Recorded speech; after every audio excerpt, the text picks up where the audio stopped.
O Silvio estava dando uma olhadinha ali no Facebook, no YouTube também. As pessoas querem fazer a mesma pergunta que a gente recebeu aqui do Sidney Sobreiro, que é um complemento ao que o senhor já falou.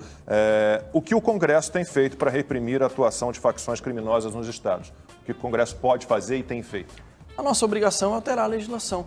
Veja, esse exemplo aí do cangaço, aí dessa ocorrência de Araraquara. A nossa tentativa no Congresso, nesses 2 anos, foi equiparar esse tipo de crime, de furto a caixas eletrônicos utilizando explosivo, ao crime de terrorismo. Mas posso fazer um parêntese, capitão? Claro, se eu estiver equivocado, o senhor me corrija, tá? A impressão que eu tenho, e eu acompanho a atividade legislativa há um bom tempo, é que esses projetos, eles já param na comissão, eles já param na origem. Se eu estiver errado, você me corrija. Eles não chegam nunca ao plenário. Então, porque essa militância ideológica dos partidos de esquerda, e eles têm, quando tem ali a eleição do presidente da Câmara, tem também a escolha de que partido indica deputado para qual comissão. É isso. E eles já minam essas comissões justamente para que esses projetos morram ali, embrionários.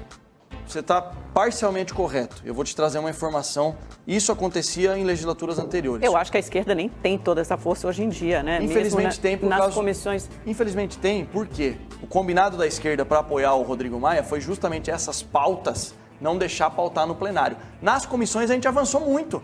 Eu fui vice-presidente... Mas o pacote anticrime foi pautado, foi votado. Ele foi destroçado, né? Ele foi completamente desidratado. Sim, mas aí é o processo legislativo, né? A gente vive numa democracia, que a gente vai fazer. Também concordo em partes, Amanda. Você tem razão em partes do que você fala. Mas o que o Silvio falou, nas comissões a gente conseguiu um êxito muito grande. Só que o regimento interno da Câmara dos Deputados fala o seguinte: o que vai ser pautado no plenário é um poder absurdo na mão do presidente da Câmara, e com o Rodrigo Maia, infelizmente, nenhum projeto de lei significante para a segurança pública foi pautado.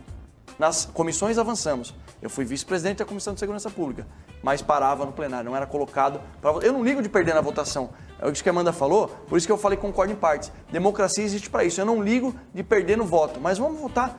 Vamos ver a população pressionando os deputados, que o deputado morre de medo de rede social. Aqueles que defendem esse tipo que idolatram o bandido.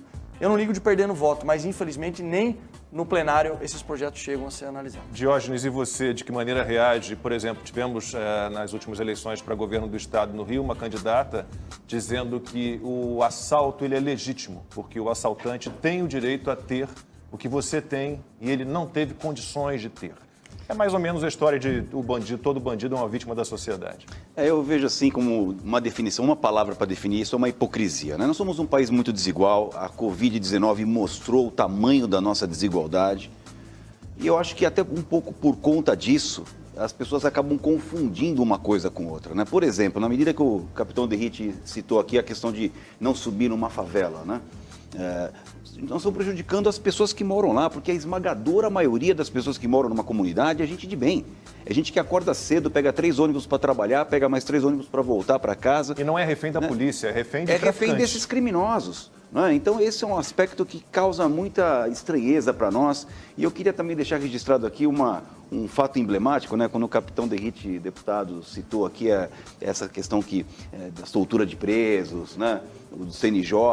Vocês não podem imaginar como repercute para um policial que está na linha de frente ver um sujeito como o Adriano sair pela porta da frente e desaparecer, né? Um sujeito com toda a sua periculosidade, com todo o seu poder econômico, autorizado pela justiça. Eu acho que só cabe uma ponderação. Eu entendo quando vocês falam, eu acho que ninguém tem que vitimizar criminoso nem nada. Acho que existe essa questão social, são questões diferentes, mas talvez ela esteja na raiz também dessa criminalidade de jovens que moram na periferia ou moram nas favelas, que não têm acesso a determinados bens e acabam sendo cooptados por essa organização criminosa. Então, acho que existe essa frente de batalha também, como existe a frente de batalha de impunidade. Eu acho que são frentes de batalha que podem andar concomitantemente, podem caminhar juntas e são frentes de batalha diferentes. Acho que a gente não pode atuar só numa, né? Falar impunidade, não. Tem que se trabalhar na questão social também e da desigualdade social, como o Diógenes levantou aqui, que está na raiz, sim, da falta de oportunidade de muitos desses jovens que acabam cooptados pelas organizações criminosas, se não nas favelas ou na periferia,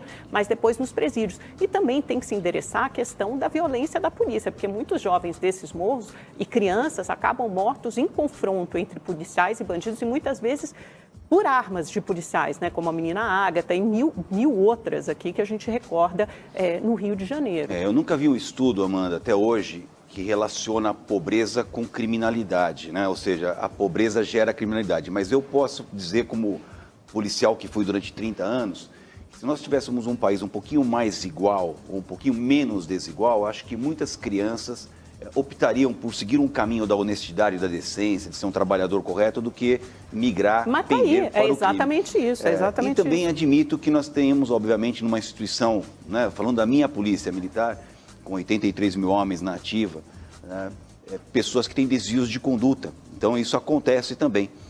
Mas vejo eu que... E acontece em qualquer classe social, eu vejo que né? é muito factível, como você Sim, disse, é uma questão de índole, caminhar eu nas também duas concordo frentes, contigo, sabe? é uma Caminhar questão nas de duas índole. frentes. Trabalhar na parte social para a gente diminuir esse interesse ou essa falta de esperança de um jovem seguir o caminho do bem, seguir o caminho da ordem, do trabalho e não se iludir pelo caminho do crime, porque esse caminho do crime só tem dois destinos: ou ele vai ser morto ou ele vai ser preso. Esse é o caminho de qualquer criminoso. Na minha visão, na minha experiência, é apenas uma questão de tempo.